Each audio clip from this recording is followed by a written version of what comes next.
Bom dia, queridos, tudo bem com vocês?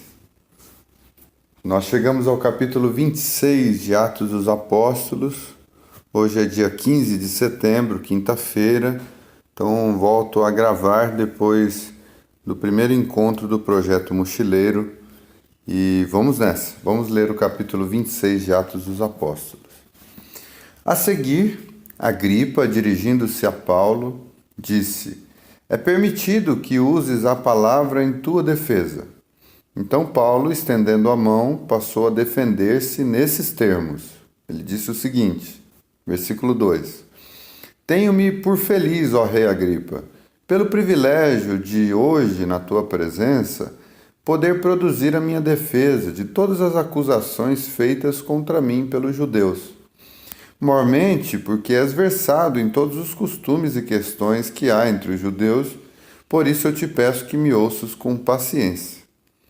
Quanto à minha vida, desde a mocidade, como decorreu desde o princípio entre o meu povo e em Jerusalém, todos os judeus a conhecem. Pois, na verdade, eu era conhecido deles, desde o princípio, se assim o quiserem testemunhar, porque vivi fariseu, conforme a seita mais severa da nossa religião. E agora estou sendo julgado por causa da esperança, da promessa que por Deus foi feita a nossos pais, a qual as nossas 12 tribos, servindo a Deus fervorosamente de noite e de dia, almejam alcançar. E é no tocante a essa esperança, ó Rei, que eu sou acusado pelos judeus. Por que se julga incrível entre vós que Deus ressuscite os mortos? Na verdade, a mim me parecia que muitas coisas devia eu praticar contra o nome de Jesus, o Nazareno. E assim procedi em Jerusalém. Havendo eu recebido a autorização dos principais sacerdotes, eu encerrei muitos dos santos nas prisões, e contra estes dava o meu voto quando os matavam. Muitas vezes os castiguei por todas as sinagogas, obrigando-os até a blasfemar, e demasiadamente enfurecido contra eles, mesmo por cidades estranhas, os perseguia. Com estes intuitos, parti para Damasco, levando a autorização dos principais sacerdotes e por eles comissionado. Ao meio-dia, ó rei, indo eu pelo caminho afora, vi uma luz no céu, mais resplandecente que o sol, que brilhou ao redor de mim e dos que iam comigo. E caindo todos nós por terra, ouvi uma voz que me falava em língua hebraica: Saulo, Saulo, por que me persegues? Dura coisa é recalcitrares contra os arguilhões. Então eu perguntei: Quem és tu, Senhor? Ao que o Senhor respondeu: Eu sou a Jesus a quem tu persegues.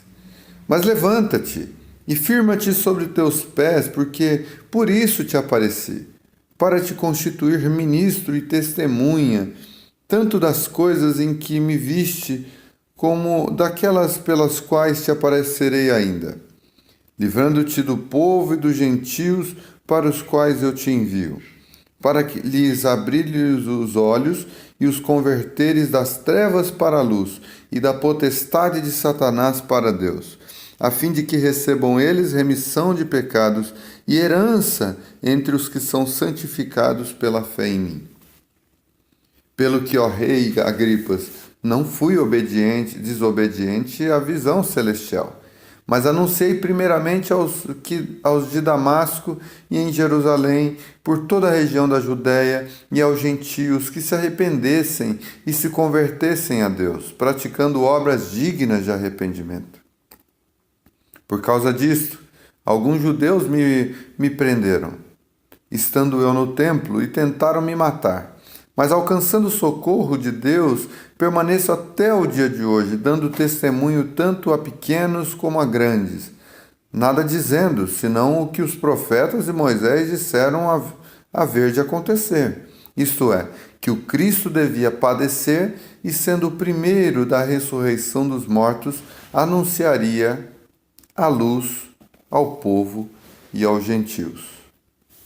Bom, antes da gente continuar lendo, é importante a gente frisar essa parte do discurso do apóstolo Paulo, onde ele fala que Deus lhe deu essa mensagem de que ele seria instrumento da graça para abrirem os olhos e para que outros se convertessem das trevas para a luz e da potestade de Satanás para Deus, a fim de que recebessem eles remissão de pecados e herança entre os que são santificados pela fé. Sabe o que é interessante? É o tamanho do privilégio que todos nós possuímos, da missão que Deus nos deu na terra. Porque essa é a missão, esse é o ministério, esse é o dom.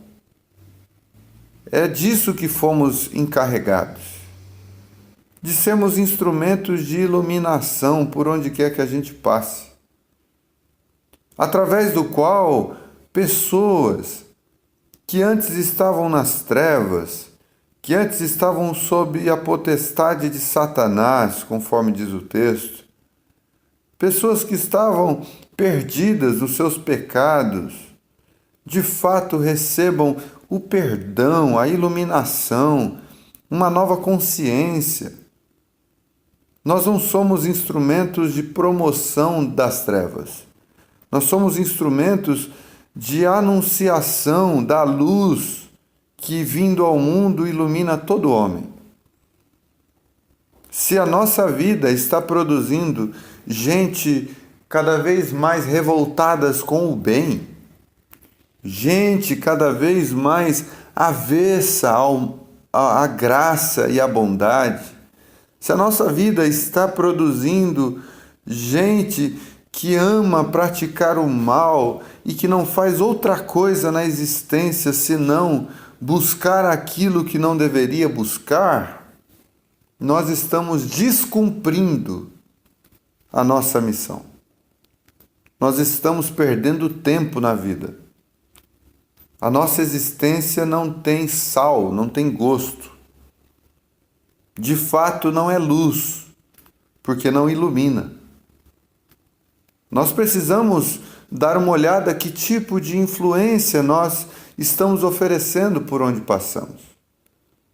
Se quando a gente chega o ambiente fica mais carregado, fica mais chato, as pessoas não gostam da nossa conversa, não gostam da nossa presença, da nossa amizade, porque nós somos pessoas que se intrometem em negócios alheios, gente que não sabe ouvir, só sabe falar, gente que não tem nenhum pudor, gente que alimenta os estigmas e os preconceitos, gente que é totalmente tapado nos ouvidos e nos olhos, no sentido de que não enxerga o bem em quase nada, só sabe enxergar o mal, só sabe denunciar aquilo que chamam de Satanás, de maligno. Ah, eu estou vendo o diabo nessa cortina, eu estou vendo o diabo nesse desenho, eu estou vendo o diabo nesse filme.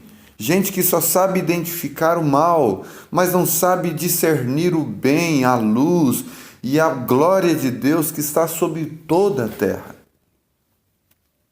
Quando agimos assim, estamos descumprindo a nossa missão. Porque nós não somos apenas denunciadores do mal, nós somos anunciadores da luz, do bem. E olhe como Paulo pregou, por exemplo, no Areópago. Veja como Paulo pregou diante de uma cidade cheia de ídolos. Como ele encontrou no meio dos ídolos dos gregos a luz, a iluminação, a revelação. Ao invés de ele denunciar os falsos deuses, ele mostrou o ponto da revelação em que eles haviam chegado e anunciou com intrepidez, e muitos se converteram ao amor de Deus. Isso, então, ler esse texto me traz a consciência, o tamanho da minha missão e o tamanho da sua missão. Porque pode ser que você não saiba discorrer intelectualmente, filosoficamente, racionalmente sobre muitos assuntos e conceitos. Mas com certeza você, no mínimo, é instrumento da graça de Deus e pode ser instrumento da graça de Deus para, por meio das suas atitudes, posturas diárias, do seu olhar para a vida com esperança, com graça, com bondade, com acolhimento, você ser anunciador das boas novas, do fato de que Deus é amor. E alguém olhando para as suas boas obras há de glorificar a Deus. Você é como uma cidade, mas que foi construída sobre o monte. Você foi, de fato, construído para ser uma influência. Não foi construído para se esconder, para ser colocado debaixo da mesa. Você precisa aparecer, no bom sentido. As obras que Deus quer produzir em você precisam, de fato, desabrochar em você. Precisam mais do que nunca aparecer, a fim de que o Evangelho não seja apenas para você uma teoria muito bem elaborada, uma filosofia das suas teorizações, a fim de que o Evangelho seja visto, seja provado, seja experimentado em você, assim como uma árvore que dá bons frutos, e os outros provam, comem, se alimentam, ficam felizes e alegres, porque agora de fato estão sendo sustentados pela manifestação do amor de Deus através da sua vida. Quando Paulo dizia essas palavras, versículo 24, Festo o interrompeu em alta voz, dizendo: Está louco, Paulo, as muitas letras te fazem delirar. Paulo, porém, respondeu: Não estou louco, ó excelentíssimo Festo. Pelo contrário, digo palavras de verdade, de bom senso, porque tudo isto é do conhecimento do rei, a quem me dirijo com franqueza, pois estou persuadido de que nenhuma dessas coisas lhe é oculta, porquanto nada se passou em algum lugar escondido. Acreditas, ó rei Agripa, nos profetas? Bem sei que acreditas. Então Agripa se dirigiu a Paulo e disse: Por pouco me persuades a me fazer cristão.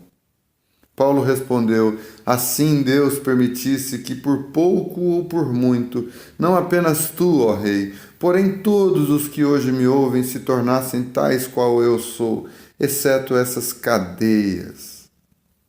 A essa altura levantou-se o rei e também o governador e Berenice, bem como os que estavam assentados com eles, e havendo-se retirado, falavam uns com os outros, dizendo: Este homem nada tem feito passível de morte ou de prisão. Então Agripa se dirigiu a Festo e disse: Este homem bem podia ser solto, se não tivesse apelado para César. Então, amanhã, nós vamos ver Paulo sendo enviado para a Itália. Nós vamos ver o caso do naufrágio e de toda a saga, não é, dessa ida de Paulo para Roma para ser julgado por César. Mas fica aqui esse testemunho de Paulo. Quem dera que Deus permitisse que por pouco ou por muito, não somente tu, ó rei, porém todos os que hoje me ouvem se tornassem tais qual eu sou. E aí, querido, eu te pergunto, se todos se tornassem tal qual você é, que tipo de sociedade nós teríamos? Se todos se tornassem tal qual você é, que tipo de comunidade nós teríamos? Não vem com essa de olhe para Jesus, não olhe para mim. Não vem com essa de desculpinhas, do tipo, olha, eu sou falho, Jesus é perfeito. Não, não, não. Escute o que Paulo está dizendo. Quem sabe todos os que me ouvem hoje se tornassem tais qual eu sou. Em outro texto, Paulo diz: sejam meus imitadores, como eu sou de Cristo Jesus. A responsabilidade ele traz para si. E você deve fazer o mesmo. Chega de desculpas. Chega de justificativas. Pergunte a si mesmo que tipo de sociedade nós teríamos se todos fossem como você no trânsito, se todos fossem pai como você é pai, se todos fossem mãe como você é mãe, se todos fossem amigos como você é amigo, se todos fossem cidadãos como você é cidadão, profissional como você é profissional, se todos fossem pedestres como você é pedestre, se todos fossem entes políticos como você é um agente político, se todos votassem como você, se todos analisassem as realidades com discernimento, o equilíbrio ou a falta dele, tal como você. Se todos lessem as Escrituras e a vida como você, como seria a sociedade? Ah, disse Paulo, se todos se tornassem tais como eu, exceto por essas cadeias que me prendem.